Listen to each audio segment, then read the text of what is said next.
Eh bien bonjour à tous chers amis de la mémoire, j'espère que vous allez bien. Aujourd'hui je me suis dit on est à 15 jours quasiment de la rentrée scolaire et également pour certains aussi s'ils sont partis en vacances de la reprise du travail et je me suis dit que ça pouvait être intéressant de vous communiquer quelques astuces par rapport justement à la préparation, comment réussir à pouvoir être prêt pour le jour fatidique.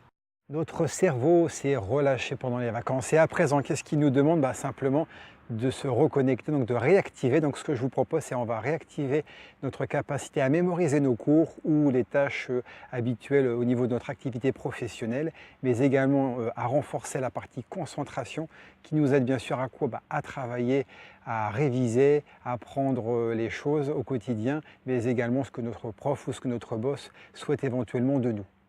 À 15 jours de la rentrée, il est important de quoi? De reclasser ses cours, de resynthétiser un petit peu par le biais de fiches ou par le biais de cartes mentales également. Donc une carte mentale, c'est en fait un résumé, une synthétisation d'un cours qui est positionné au centre avec des arborescences, avec différentes données qui résument le cours. Et ça, je pense que ce serait intéressant que je puisse faire une vidéo très prochainement par rapport à ça. Je ne manquerai pas de vous la donner. Vous pouvez également lire un bon livre parce que ça stimule aussi l'imagination, voir un bon film aussi. Vous pouvez également vous oxygéner, n'hésitez pas à sortir, prendre l'air, amusez-vous avec vos amis, communiquez, divertissez-vous. Le sport très important, n'hésitez pas à revoir la vidéo que j'avais déjà postée par rapport aux bienfaits du sport sur la mémoire. Donc préparez-vous et je pense que tout ça correspond à des bonnes bases. Et également quoi? Le sommeil. Continuez ou reprenez une alimentation saine et équilibrée, ça c'est très important parce que c'est bon pour le corps, c'est bon pour la mémoire. Je vous rappelle quand même aussi au passage que 20% de l'énergie quand même est produite au niveau du cerveau, au niveau du corps, au niveau de son organisme complet. Donc il pompe, il pompe, il pompe. N'hésitez pas, alimentez-vous dans de bonnes conditions et sainement. Voilà. Prenez votre temps, ça c'est quelque chose de très important comme conseil que je pourrais vous donner. Un autre conseil aussi, c'est par exemple se réapproprier sa zone de travail, par exemple au niveau de son bureau, au niveau de l'aménagement, pourquoi pas éventuellement changer la disposition des meubles, du mobilier, pourquoi pas éventuellement changer d'ambiance en apportant peut-être une lumière plus sympathique ou peut-être en mettant une plante, quelque chose qui soit un petit peu plus cocooning. Ça c'est vous qui devez le sentir. Par rapport à l'année dernière, vous êtes en train de vous dire peut-être tiens j'ai manqué de ça ou peut-être que tiens j'aimerais plus aller vers ça. Si vous êtes bien dans votre espace de travail, automatiquement les révisions comme le travail ou les choses que vous avez à faire au quotidien ne pourront qu'être mieux. Voilà.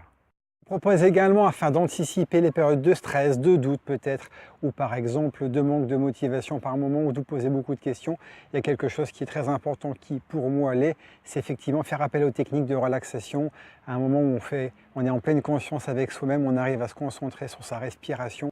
Je pourrais vous donner également des petites astuces et des techniques pour la respiration. Je ne parle pas de méditation, mais effectivement on peut parler de sophrologie, de plein de disciplines comme ça annexes. Et c'est très important pour notre quotidien également quand on est dans une situation particulière. Notre scolarité, comme également professionnellement parlant, c'est quelque chose qui peut nous apporter beaucoup. Parce qu'accorder son corps et son esprit, c'est très important. Ça permet automatiquement de repousser les pensées négatives et également toutes les choses du quotidien qui pourraient par moments vous embêter.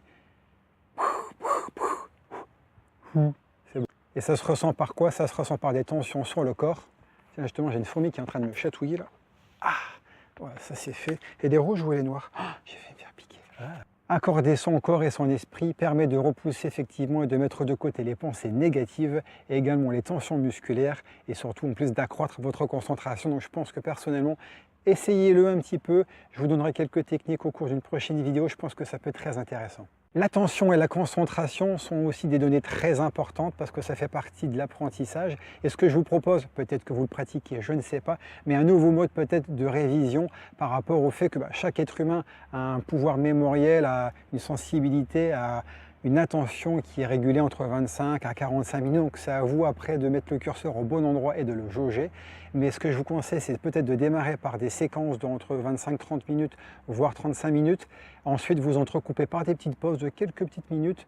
Et après, vous verrez que automatiquement votre attention sera pas du tout en phase basse, mais elle va automatiquement se réenclencher et remonter à son paroxysme, n'est-ce pas? Je pourrais vous conseiller donc c'est de entrecouper vos phases de révision et d'apprentissage par des séquences de 25, 30 voire 35 minutes et ensuite vous faites quelques petites pauses de 2-3 minutes, pas plus. Ça vous permet après de consulter vos SMS, de boire un petit verre d'eau, de téléphoner à un ami très rapidement bien sûr, ou de faire autre chose qui vous fait plaisir.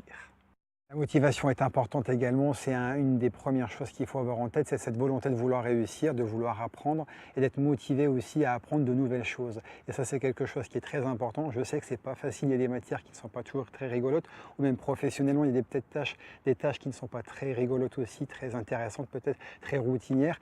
Mais le but, c'est d'essayer de chercher en ces choses peut-être un peu négatives, l'avantage décalé d'un petit côté positif, parce que c'est comme ça que ça va fonctionner. Donc cette motivation et cette envie de, donc prenez du plaisir comme vous pouvez.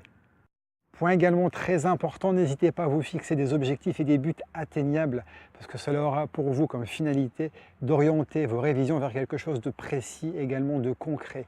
Et également surtout de vous situer au niveau du temps parce que c'est là le temps qui est très important. Souvent nous avons des agendas bien remplis et il faut réussir à poser ses révisions, à prendre les cours le lendemain, à faire les exos, etc. Donc ça c'est très important d'avoir ces objectifs précis.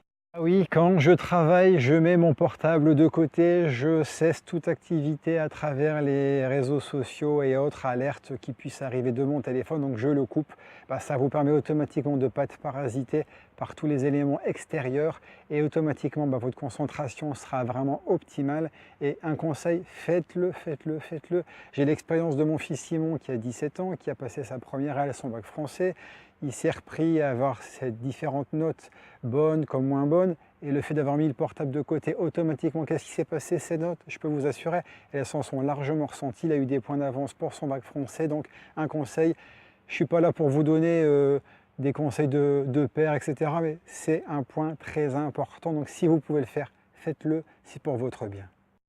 N'oubliez pas également un point très important, c'est faire appel à la mnémotechnie associée à la méthode des lieux. J'ai déjà fait une vidéo précédemment, vous pourrez regarder un petit peu comment ça fonctionne. C'est une arme redoutable pour permettre de pouvoir tout mémoriser. Donc si j'ai un conseil à vous donner, c'est vraiment d'utiliser ces techniques. Les automatismes, la routine, si vous mettez en place toutes ces bonnes bases, automatiquement vous verrez que votre apprentissage et les capacités mémorielles que vous développez vont être de plus en plus sereines, fixes et performantes. Et automatiquement, vous allez voir que vous allez être vraiment beaucoup plus performant. Bon, je me répète, mais je vous le dis, c'est très important. Et le cerveau aime bien les répétitions parce que c'est ce qui fait que les choses restent en mémoire et sont ancrées dans la mémoire à long terme. Donc n'hésitez pas à retenir ces éléments-là. Par exemple, après, il y a également des façons différentes. Si on veut jouer sur le cerveau qui aime bien les choses nouvelles, changer de lieu, changer de méthode d'approche, de travail, d'apprentissage ou un autre support, ça peut être aussi une autre façon, si vous voyez que la précédente ne fonctionne pas, de pouvoir éventuellement la tester, parce que souvent les ambiances peuvent être différentes. Il y a des gens qui aiment bien changer d'endroit ou avoir de la musique pour travailler. C'est vraiment vous qui devez le ressentir au plus profond de vous. Pour revenir sur la méthode de travail, chacun en fonction de ce qu'il est visuel, auditif, kinesthésie, n'hésitez pas, je vous rappelle également, j'ai fait un petit test que je vous propose également d'y participer. Peut-être qu'en fonction de vos sens prédominants, vous avez une faculté au niveau des auditifs. Par exemple, vous êtes en train de vous dire, tiens, moi il faut que j'enregistre mes cours pour me les écouter. Et c'est comme ça que je vais les retenir ou écouter davantage le prof parce que je sais que quand j'ouvre grand mes oreilles automatiquement, c'est quelque chose que je vais pouvoir bien enregistrer. Ou les kinesthésies, par exemple, c'est faire des fiches. C'est peut-être travailler en étant debout, en ayant un peu de mouvement. Les visuels, c'est par exemple en mettant des couleurs, des annotations ou des flashcards. Chacun en fait va utiliser en fonction de sa prédominance de sens, d'utiliser son mode de révision et d'apprentissage. Donc ça, je vous le conseille, mettez ça en place, ça ne peut que vous servir.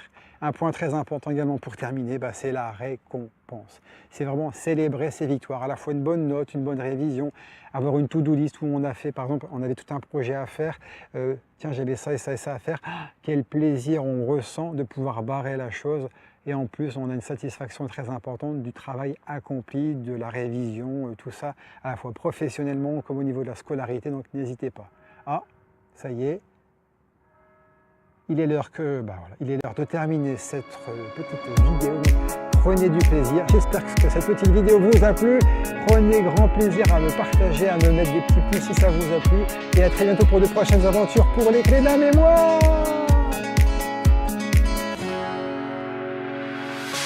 The sun lays so brightly